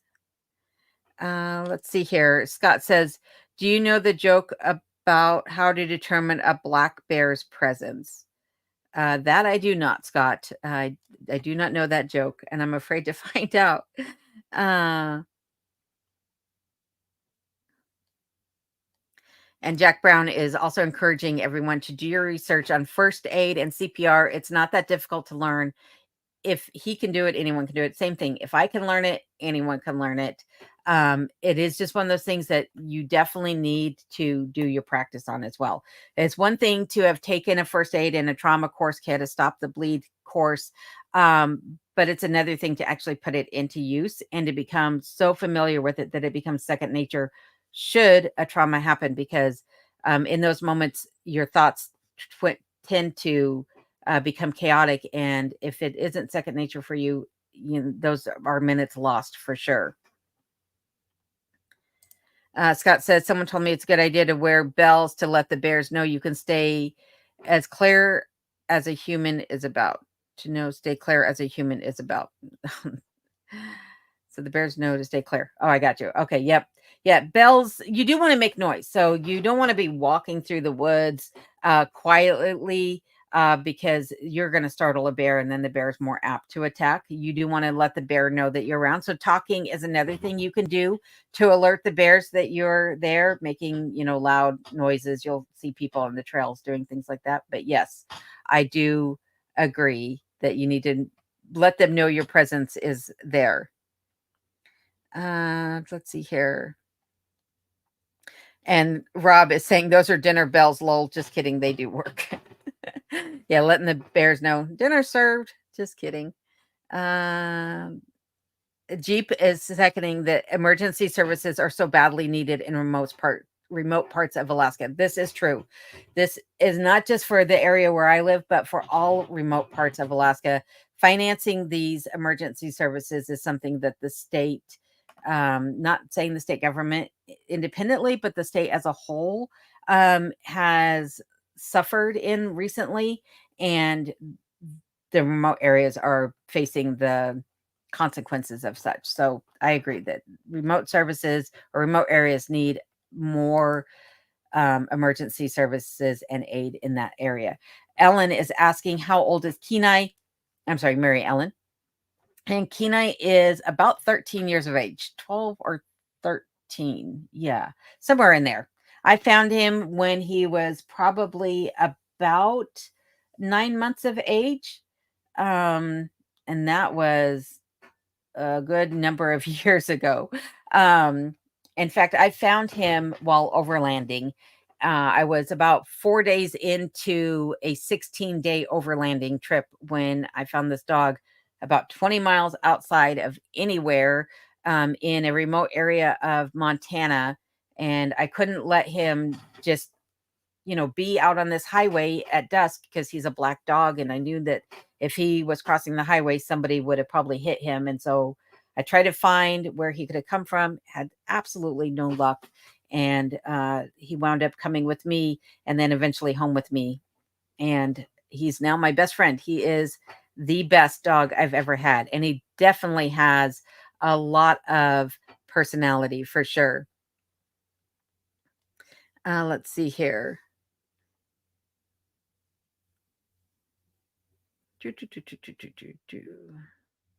Scott is asking, do cell phones work most places? People mention a Garmin InReach satellite device is a great idea. So I will start off by saying that yes, the Garmin InReach is a lifesaver. It is a game changer for me because no, the cell phones do not work in a lot of Alaska. There are places along the Richardson Highway or the Glen Highway where I have absolutely no signal. The Seward Highway, also places where I'm just without signal altogether. And probably even along the Denali Highway, not Denali, well, absolutely the Denali Highway, I have no signal, but I'm saying the Parks Highway as you're heading up towards Denali or Fairbanks, no signal. And I have friends that have AT&T service that they also don't have signal in areas along those highways. But the Garmin InReach, as long as you start your InReach before you lose signal and it starts tracking you before you lose signal, then yes, it can be a lifesaver. You can get a message out to people to let them know where you're at or to just check in and say everything's okay. I used mine this summer quite a few times to check in with people and just let them know, like, hey, we made it to our destination. We're doing great. This is where we're at. Gave them, coordinates and what have you. So I would say that everybody that is planning on coming to Alaska should probably look into something like that, especially if you're planning on moving to Alaska and doing any of these great adventures like people like Rob and Sarah Ed do, or over at Mountain Mariner Off Grid Alaska. It's Rob, Sarah, Curmudgeon, Ed at Mountain Mariner Off Grid, Adam and Phyllis over at Alaska Cut the Cord, amongst a multitude of other channels here in Alaska that are always out doing something. That satellite phone system is a great thing to have. And Not So Perfect Bigfoot Show, thank you for being here tonight, says, what kind of books do you read when winter sets in? Well, I don't do a whole lot of reading, as I mentioned earlier. But my preference of if I'm going to sit and read something, believe it or not, is a reference guide. I love to research things. It's a bad habit to have because I can get lost in research. And I was telling a friend of mine recently that um, when I bought my ice box, the bone siphon, I researched it so much that Google actually got tired of me researching it because I wasn't getting the results I was looking for, that it actually eventually stopped throwing up your traditional Google page and threw up a whole nother page that didn't look anything like I'd ever seen before. And it said, why don't you look here? Google literally said, look here. Like you're not finding it here. You need to go here and look. Um, and so it's like I'm a research fanatic. I can research for days on end and not get tired of finding new information. So bad habit I have there. Let's see here. Melody asks, I'm wanting to move back to Alaska. Is there still any reasonable land where you are? I would like to be somewhere between Glen Allen and Valdez. I couldn't tell you because I haven't been in the market for land, but I will tell you that the land here seems to be going up in value, as it is everywhere. But there has been talk of a gas line install running along the Richardson Highway from Valdez to Glen Allen and probably north of there. And because of that, there's going to be a lot of people that are moving into the area to do the gas line install. Um, and therefore, the land prices and the house prices have been going up steadily because of that, from what I'm hearing from others in the area. But I personally am not in the market, so I personally have not looked recently. But I will know that it is not as cheap as it was 3 years ago when I bought property here for sure. And Janet says Florida doesn't have a winter, just a few days of 32 degrees. That's it. Never seen snow or degrees like Alaska has, but would love to. Yeah, the temperatures here can range as well, depending upon where you're at in Alaska. If you're more on the southern coast of Alaska, the temperatures are going to be more temperate. And while they might have some days that get down to freezing, they get a lot more snow, believe it or not, than what I get. I do get a lot of snow, but I don't get as much as, say, Valdez. Valdez is actually the snowiest place in the entire state. Thompson's Pass, I think, gets something like 20 feet of snow. Is that right? 20 feet? I don't know. They get an outrageous amount of snow up there on Thompson's Pass. But the temperatures where I live get colder than that coastal area does. Like I said, we have a couple of weeks every winter where the temperatures can drop between -40 and -60 or even further down. There are other places in Alaska that experience temperatures like that as well. And then there's places like the northernmost part of Alaska, Barrow, Prudhoe Bay, places like that, where their temperatures are similar to what my temperatures are here, where their average highs are 30 to 45 degrees in the summertime. So mine are just a little bit higher than that on average. Like I said, typically the temperatures here are between 55 and 65 in the summertime months. So I'm a little warmer in the summertime, but their wintertime lows are not any colder than what I'm experiencing here. So that is something to keep in mind, is that Alaska is so big of a state um, that if you were to drive from one end of Alaska all the way to the other end of Alaska, from the south to the north, it would take you 3 days to complete that drive. And also that it is so big that there are microclimates within Alaska. I live in an area of Alaska that's considered to be very dry in comparison to other parts of Alaska. But where Rob and Sarah live, they're going to get more snow than when I get here typically. Or where Adam and Phyllis live, they might get more rain than where I live, and their temperatures might be warmer. It just depends upon where you're at. But Alaska has so much variety as far as weather is concerned. And also that affects the wildlife that you're going to see in that part of the state. And it affects the types of plant life that you have. For example, where I live, it's a lot of cottonwoods and aspens and spruce trees, a lot of spruce. Where on the other side of the state, closer, I should say, the middle of the state, on the southern part, closer to Anchorage and going north on the Parks Highway, you're going to see more deciduous trees, more of the cottonwoods. They're not true cottonwoods, they're actually a poplar tree. And you're going to see less in the amount of spruce trees on that part of the state. So, and then, like I said, as you get further north, you're going to see less trees altogether. So, Alaska is a very huge and diverse state in its landscape for sure. Let's see here.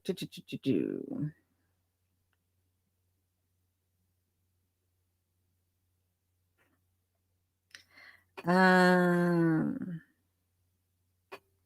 Again, remember to throw a thumbs up or a question mark or something before your question so I can easily spot them. I would appreciate that. And Not So Perfect Bigfoot Show says, what have you discovered about yourself since living remote in Alaska? I have discovered that I'm a lot happier. I am a lot happier. I'm a lot less stressed. But something about myself that maybe I didn't know beforehand. Thinking um that I crack myself up because I have only myself to talk to most days. So I'm always laughing at myself. I don't actually know. Um, that's a good question. These are questions I might have to circle back to on a future live stream because I don't have an answer for that one, I don't think. Let's see here. Sorry, I'm scrolling as fast as I can and trying to read at the same time. There is Rates in Alaska's channel link. So if you're not familiar with Race in Alaska, Ray has a great channel. This is him right here. And he's always out on adventure, shows a ton of Alaska landscape and wildlife. And he's always up to something. So be sure to check out his channel as well. Great channel. One of the ones that I started watching well before moving to Alaska, and somebody that I still love to watch to this day. And Judy Grimm says, talk about what you were able to purchase from the Lower 48 that will ship to Alaska. Well, one thing that you will find that is almost impossible to get shipped to Alaska is anything with a lithium battery in it. They will not ship it. I also had some trouble when I was redoing my countertop, getting some pure orange oil shipped up here. If it was shipping through, I don't even know how I got it shipped. I ordered it through Amazon and I believe it came through the post office, but a lot of places will not ship solvents. They will not ship um, the lithium batteries, anything that has an explosive or flammable content to it is very difficult to get up here. And a lot of companies just will not ship to Alaska either. There was a product that I was looking for recently, totally benign product. It was actually, made out of metal. It was just a metal screen, actually, is what I was looking for, and was not that big of a product, but they would not ship to Alaska. They're like, absolutely not. We don't do that. So, I'm trying to think if I've had trouble getting other things that are specific, but a lot of times it's just dependent upon the person who you're purchasing the item from, whether or not they're willing to ship to Alaska. I will tell you that if you're planning on moving to Alaska, the best advice that I can give you is to, if you love it, bring it with you. If it's a style of something that you already have or you're going to want in your cabin or on your property, um, buy it and bring it with you because chances are you may not be able to find that same type of thing here. For example, I have a particular type of furniture that I'm looking for my cabin, and I cannot find it here. The furniture sellers here, they're selling what's more mainstream than what I personally like, and you just can't find certain things here. So, and it also comes to tools. It might cost you more to buy it here than if it would have to have you bring it up with you. So that's one thing to keep in mind for sure. Let's see here. And I'm going to be winding this down soon. So I'm going to try to get through as many questions as I can here in these last few minutes. But I do want to thank everybody that has already submitted questions. And if I don't get to your question, I do apologize. I'll save them and add them to an upcoming live stream. JR is asking or saying that trauma can happen at home or on the road and might not be you, but someone else that might need help. So kits at home and in your vehicle. This is true. I personally have kits in each one of my vehicles, and I have several kits on different levels of my home. The one thing I will add to that too is that sometimes you can have too much in your kit, or your kit, you think you have everything, but it's not organized in a way where you know where everything is at. So just remember that sometimes less is more, and sometimes more is not always the right thing. So make sure you have the trauma kit items that you'll really actually probably need, and only a sparse amount of the things that you might never need. Like, if you need a patch for a gaping chest wound, you're probably not going to need very many of those. So maybe one or two in your pack.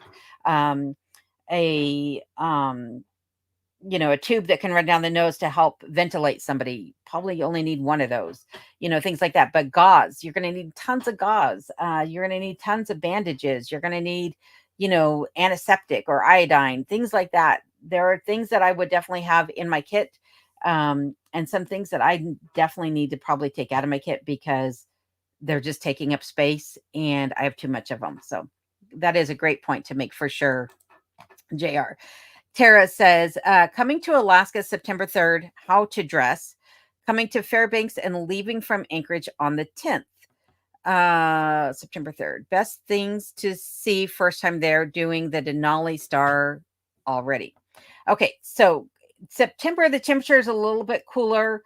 Depending upon what type of activities you're looking to do, I would say you're going to want some longer pants. You're going to want a jacket. You probably don't need a heavy winter coat in September. At least not the beginning of September, but you're going to want a light jacket for sure. You're going to want good walking shoes and maybe a sweatshirt or long sleeve shirts, and a ball cap or knit cap is always a good thing, and a pair of light gloves to keep your hands warm. That's how I would dress if I was traveling during that time. And then, since you mentioned going into Fairbanks, I have this week's video that is coming up that will be out on Friday, is all about things to do in Fairbanks. It's regarding the things that my friends and I did while we were there. And I had no idea that there was so much to see and do in Fairbanks. So be sure to look out for that video, and hopefully that'll answer some of your questions, Tara. But I hope you have a fantastic trip while you are here. Tara says, cannot hike. Coming from Texas, am 71, and my husband and I can hike because of health, so seemed a good idea. So I will tell you that the video that I have coming up, Tara, that I just mentioned, is you'll have things that you can do in it. So it's all indoor things that there are to see and to do. And there is more to do there that you don't necessarily need to go hiking than you would even imagine. So be sure to check out that video. Like I said, it should be out on Friday for everybody. And again, like I said, I hope you have a wonderful trip while you're here. Still going through the questions here. JR is asking me, when is my Starlink due to arrive? So hopefully you guys all had a good experience with the visual on tonight's video, or tonight's live stream. I am on a DSL internet connection right now, which is not the best, but I have ordered Starlink. It is set to arrive here in the next couple of days, and I'll get it hooked up before the next live stream happens. And the live streams are going to happen sporadically, so I don't know when the next one will necessarily be, but it is set to arrive. And that Starlink is going to help not only with the quality of the video that you are seeing from my channel, but also with my upload speeds, because right now it takes me anywhere from 3 hours to a full day to upload a video. So I'm really looking forward to having some better internet speeds for sure. And Raised in Alaska is asking, what projects do you have planned for the fall? Right now, it is finishing that bathroom, finishing some projects up inside the cabin, such as the stairs that everyone has been patiently waiting for. And then just doing things to make sure that I am prepared for the wintertime. I would love the opportunity to get in a couple hunting excursions before winter comes. So hopefully I'll be doing that, a moose hunt and a caribou hunt I would like to have in. And I plan on getting some more fishing in also before the lakes freeze over. I don't know if I'll do any ice fishing this winter though. And we have a question here that says, I came on late. Did your friend who was visiting already leave? Yes, she left a few weeks ago. She had a great time while she was here. And your question says, I bet she enjoyed it immediately too. Yes, she did. And she is already planning her next trip back. So, um, it's been a great summer, and I was very glad to have her here, and I'm looking forward to next summer as well. Thank you for your question, by the way. And Delbert is here, and Delbert said, "Could you build a big wooden crate and ship? Could I build a big wooden crate and ship myself and my 4 rabbits to Alaska? I really need to get out of here so bad." So Delbert is a friend of mine who's in New York. He has a channel called Two Bears, and he has been trying to get to Alaska for a long time. But you know how life is; it always something always comes up. Delbert, I don't think the post office would be very keen on you shipping yourself up here, but maybe you could just mark it live pet fragile. Maybe it would work. And Kirsten asks, do you need a stop the bleed kit? I'm a trauma RN and we send these out. I personally do not need one myself. I have some here on the property that I keep with me, but if you send me some, I can donate them to the local volunteer fire department and then they can hand those out. So if you want to do something like that, I can definitely make sure that people who need them get them for sure. And let's see here. We got another one here from Janet. I so enjoyed this Q&A alone. Thank you. I'm very glad to know you enjoyed it. And thanks for answering and acknowledging. Have a nice night. You guys too. And that is going to wrap it up for tonight. Like I said, if you have questions that you have asked, because I am probably way behind in my comments here, I will add them to my banner list so I can include them in the next live stream that I do. Like I said, those will be happening sporadically throughout the wintertime. But I want to thank everybody for being here tonight. And I want to thank Scott again for donating those 5 gift memberships to people here. If you are somebody who got those memberships, be sure to look in the community page of my channel, and there you'll see some extra perks that the channel members also get that I did not mention here tonight. So again, thank you for everybody being here tonight. Thank you for all your great questions. And until next time, please stay safe and take care. And I'll see you hopefully soon and in the comments of this coming video on Friday.